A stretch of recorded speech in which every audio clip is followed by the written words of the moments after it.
Hey, how's it going? John from Branson Cerakote here. About once a year or so, I usually replace my shop shoes just because they get kind of worn out walking around the concrete floor, and it's that time of year. So we had a lot of positive feedback about the shoe video that we did and on the shoes themselves.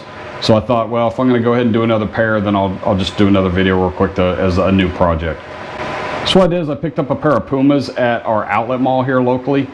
Got a fairly cheap, they're all leather, and I think these are going to do really well. One thing I am going to do is put them in the sandblast cabinet, probably about 10 or 15 psi at the most, and just scuff that leather a little bit.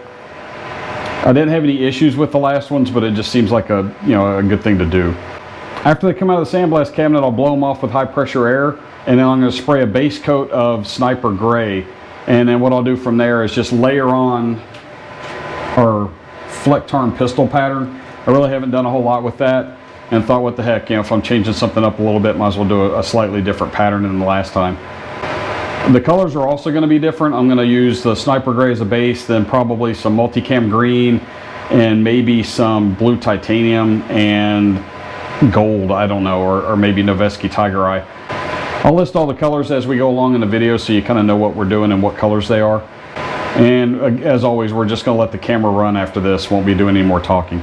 So I appreciate you watching. Don't forget to like, subscribe, comment, and share. And check us out at BransonCerakote.com for all your stencil needs. Have a great day.